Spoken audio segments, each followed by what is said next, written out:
Welcome to Subzi Life, conscious living with a twist.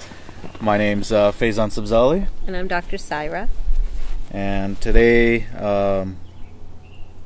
we're recording from our deck outside this beautiful place that we live in. The birds are chirping. Can they hear that? They might be able to hear that. And the lack of energy that you feel is kind of the lack of energy we feel. And I'm just sad. I'm just broken. I'm broken. I've been on the verge of tears for the last 2 days. We're recording this a couple days before we release this episode, and I'm just saddened by what my home in the United States is going through. I'm just saddened by all of the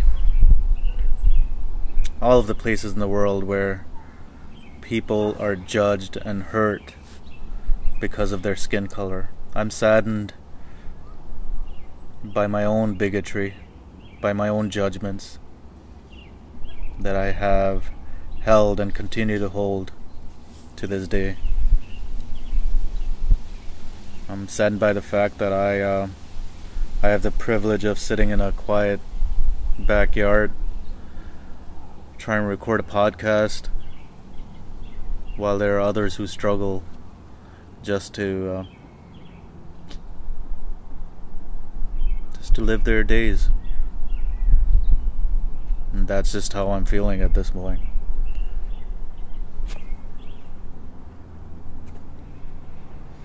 And so it's hard to talk about these topics because it's like words can't capture it, right? You can't put language sometimes to things that are so tender and so... I just see a firebomb, right? Like there's just so much here. And the thing is that we don't have answers. You know, I was saying to Faizan earlier, I'm used to being the one who has answers, right? People come to me, people ask me things, and I'm able to answer them. But here, I don't have an answer. And it's tough for us because we're from a cultural minority in Canada, and while, you know, we don't know what it's like to be black in America. We don't. We know what it's like to be brown in Canada, which is a different story. Still a shitty story sometimes, but it's a totally different story. And, you know, there's this concept, I'm not sure if you've heard of it, called the model minority, right? And so one of the ways to pit people against each other when colonization was happening was that they would have different, you know, people would favor different groups. So the majority culture would favor, perhaps they would favor some of the First Nations tribes over the slaves or the black people. And so they would create this tension between groups of people because everybody's rallying to be the favorite. And that's leaked over, right? That's leaked over to now where you're like, why can't you be more like this minority group? Look at they're so successful, or whatever racist stereotypes might be happening. And it's just, it's sickening. It makes me sick to my stomach. I mean, growing up, my parents, my aunts and uncles, they all held they would just joke about things. And it would, like, puncture my heart. Growing up in Canada, where my closest friends are not from the same cultural, ethnic, racial background as me.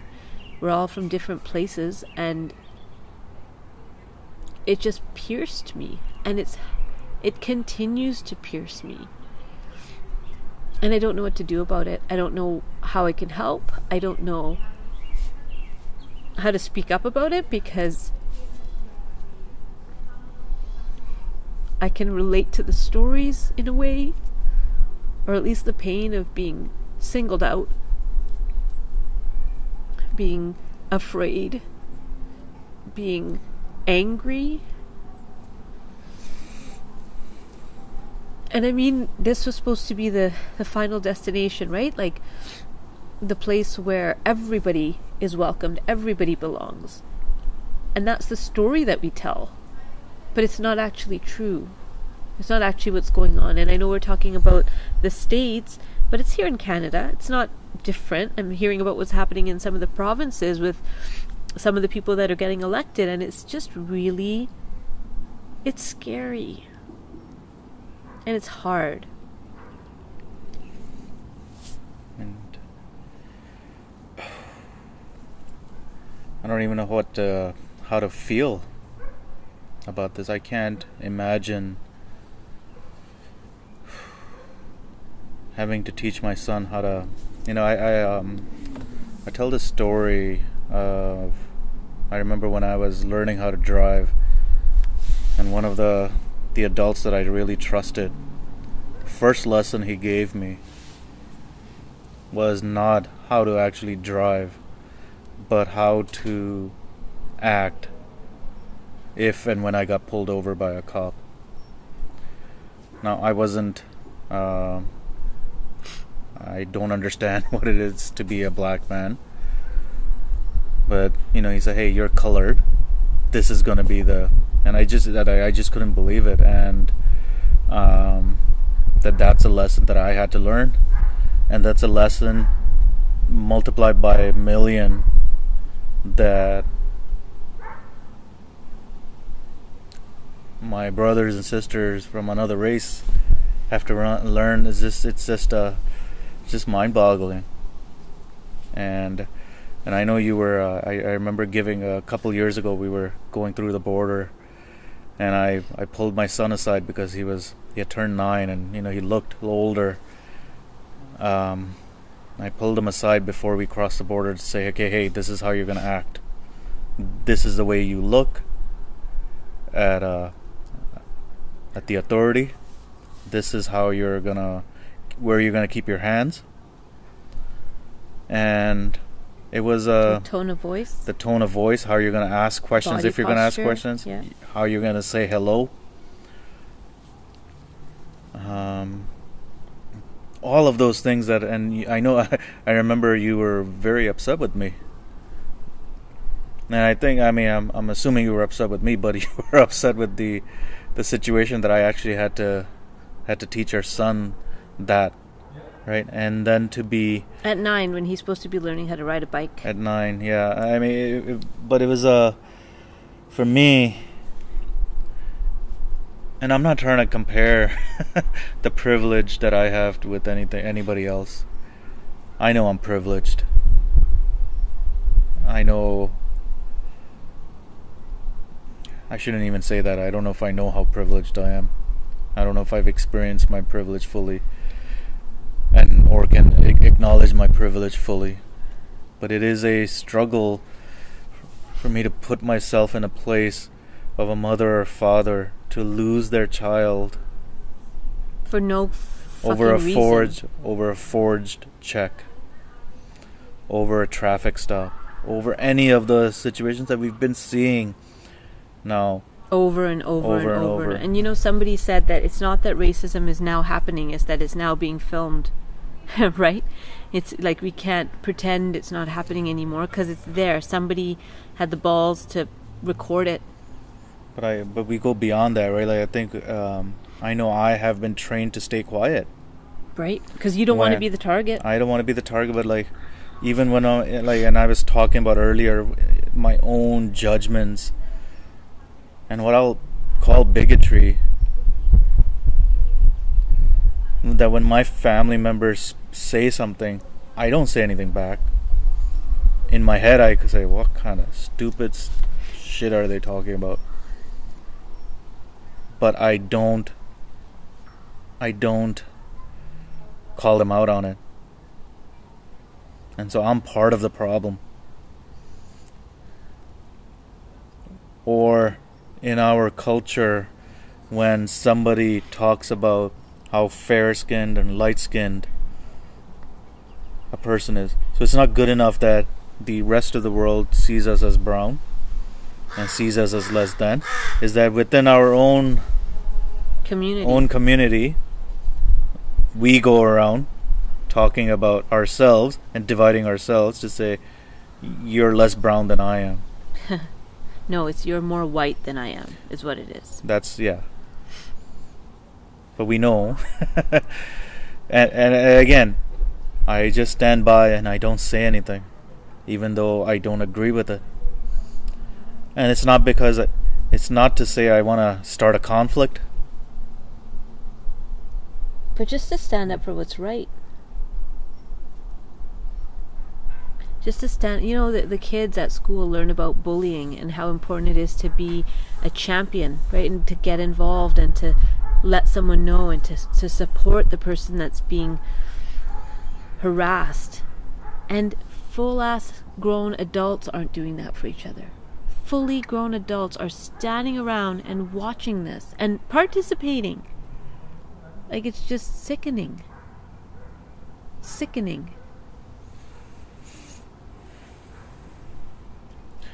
So I guess we're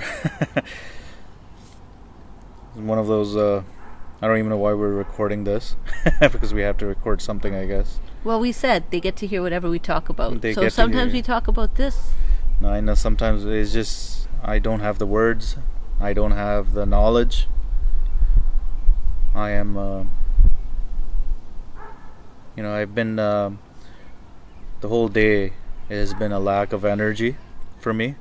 And it's because I've noticed how ignorant I am on the issues. Not on the issues that the news wants me to understand, but like the lack of empathy that I have for others. For others that don't have the privilege that I've had. And I think sometimes we forget. Some of us forget. That's just a coincidence, right? It's a coincidence where you were born. It's a coincidence, and who your parents happen to be. Yeah, I grew up with two parents. Grew up in a supportive household. Yeah, we had our problems, but it wasn't. It was just coincidence. And I've talked about this before. I mean, maybe not on a podcast, but it's like those choices that somebody has made 5 or 6 generations ago, that now I'm sitting here reaping the benefits of. Riding their shoulders. But somebody else's ancestor didn't make that choice, or didn't have the opportunity to make that choice. Right. They were never given the opportunity to make that choice. My childhood was not stolen like some of my First Nations brothers and sisters that I live around, whose land I'm living on now. They were stolen from their houses, their homes, their land. I wasn't. My parents weren't. My parents had limited opportunities in their lives. But because of their work, their choices, I've had many opportunities. And so I sit here saddened by my own ignorance and my own lack of empathy, lack of understanding of what others go through. And it's hard to start learning, right, Faiz? Because there's so much pain in this whole area. There's so much shame and sadness and guilt. If we're actually going to look at what's going on, then each and every one of us has to be willing to acknowledge the guilt that we feel and the shame that we feel that we're part of a system that allows this to happen. And some of us benefit from as well. And I think that's it's tough. It's not, and I think I know I've had conversations about something similar with others, and they, where the conversations led to is like, well, you're trying to make us feel guilty. And I'm not trying to place blame. I am not trying to I'm not trying to do anything of that sort, but it's a challenging fact that we don't. It's a challenge to just acknowledge our own privileges that we have. And And not justify and defend. And not justify and not defend, and you know, and I'm not. Yeah, I just don't have, like, I'm just rambling on because I don't know what to say. Well, what I will say, for those of our listeners who may be experiencing discrimination, experiencing racism, what I will say is that we stand by you. You're not alone in this. Reach out to us if there's something we can do to help, even if it's something small. We're trying in our own little corner of the world to make a little bit of a difference, but we're here. We stand with you.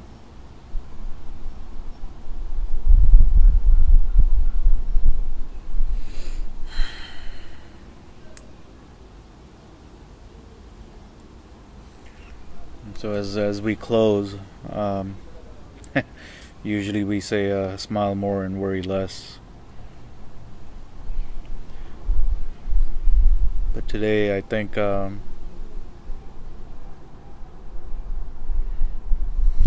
just gonna say cry more, express your anger. This is not an occasion for me to smile, at least not at this point. And so maybe we'll just leave it there. So until next time.